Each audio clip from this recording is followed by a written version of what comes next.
In recent video game news, gameplay of Sid Meier's Civilization 7 has been released, making fans of the Sid Meier's Civ series excited for yet another turn-based strategy game. So in honor of Civilization coming out in the next couple of months or so, I decided my next review would be about the intro to Civilization 6. Growing up, I was always fascinated with playing real-time strategy games. Even to this day, I still play them. In fact, the first video game I remember ever playing independently was Age of Empires 1. It wasn't until the early days of the Xbox 360 when I was gifted Sid Meier's Civilization Revolution that I discovered the turn-based strategy game, which opened my world to an entirely new genre of strategy games. Of all the Civ games that I've played, Civ 6 is my absolute favorite one, and it has a pretty decent intro as well, so I figured, hey, why not make that my next review? Personally, I find Civ 6 to be a deep strategy-based game with many different paths to obtain victory. Even though I've played and beaten the game many times, I like to create strange scenarios for myself to challenge my abilities,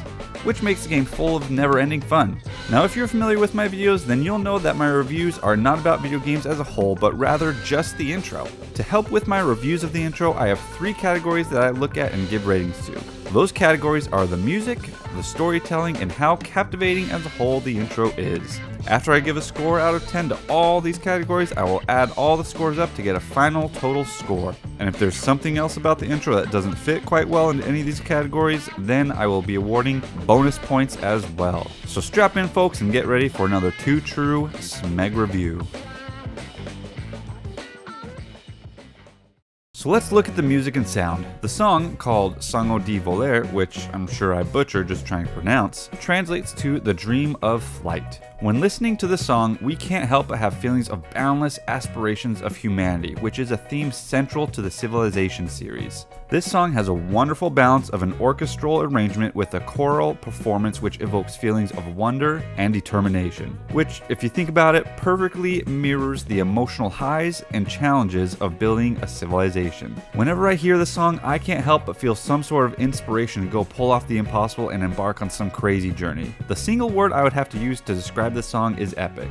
Now, while the song is truly epic, there are a couple of negatives about it that I feel I have identified. First off, this theme or style of music, while epic, could feel somewhat generic within the conventions of the epic music genre. I feel like I've heard something very similar to this type of style in many other movies or video games, and that it could perfectly fit in with any other movie trailer, for example.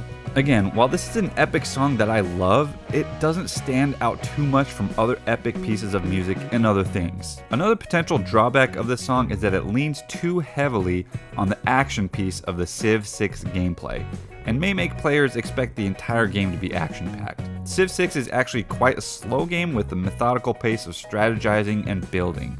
The larger-than-life orchestration can, unfortunately, overshadow the more subtle and strategic and contemplative moments that are often so key and critical to the Civ games. In conclusion, the score we would give Civ 6 for music and sound would be 8 out of 10. Overall, it's a stunning piece of music which gets players ready for engaging gameplay and an epic showdown. The next category we'll be looking at is the storytelling. We begin with seeing a man and a woman, probably a father and daughter, sailing the seas, plotting a new course, and asking the question of how they'll know when they reach their destination. Then we see a montage of the same father character marching on the arm of the Colossus of Rhodes, then advancing throughout the ages, including ancient China, then what I think is around the time of the Spanish conquistadors, followed by the invention of flight, and then battling in World War II. Tragically, we see this father get killed in a World War II plane fight, although off camera, and then finally are introduced to the final era, the modern era of space travel. The astronaut piloting this spaceship is none other than the daughter character with a picture of her heroic father who died in World War II, taped to the dashboard of the spacecraft. The father character, who is voiced by none other than Sean Bean himself, one of my favorite actors of all time, chimes in with the closing dialogue of basically answering the question from the beginning: how do we know when we will get where we are going? To which the answer ultimately comes down to, quote, become something greater than ourselves. A civilization. The storytelling in this intro is mostly done without much dialogue, and in fact, I would argue that all of the storytelling is done without any dialogue, and instead through the visuals of seeing this father advance throughout the different eras of mankind. It tells a story of humans creating unique cultures, building magnificent structures, making scientific and mechanical breakthroughs, and overcoming challenges, as well as what motivates each individual human to make these giant leaps throughout history, which is those who came before us. This is portrayed beautifully when the daughter embarks on her spaceflight with her father's memory close to her. What a wonderful way of communicating 6,000 years of humans evolving in just 2.5 minutes. Now, the only negative I'm going to give Civ 6 for the storytelling is that it's not entirely clear as to whether or not the man and woman are husband and wife or father and daughter. After seeing the intro many times, I've interpreted it as a father and daughter relationship. But I'll admit it, when I first saw this, I completely missed this interpretation and thought it was a husband and wife relationship. And it totally feels like that sort of relationship, especially in the very beginning. However, one could see where the opening scene is a husband and wife, where the end is a father and daughter. It's just not super clear which one it is, which does change how you watch the intro somewhat, although minimally. So overall, the score we would have to give Civ 6 for storytelling is 9 out of 10. This brings us to our last category, how captivating is the intro as a whole. As always, music can play a huge part in this, and I'll just keep it simple.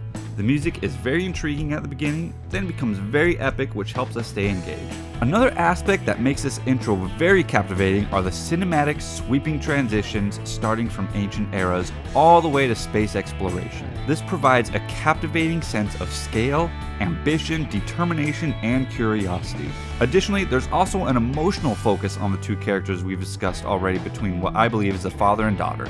It adds an interesting dynamic and adds a personal layer to this intro that enriches the broader themes of civilization building, which is connection with others, and as Sean Bean put it, looking beyond ourselves. I really don't have much more to say other than that every time I open this game up on my PC to play it, which I still do to this day, I always watch the opening scene because I never get bored of it. So for me personally, the score I would have to give Civ 6 for captivating is a 10 out of 10. Never a dull moment and always entertaining, even after watching it well over 100 times at this point.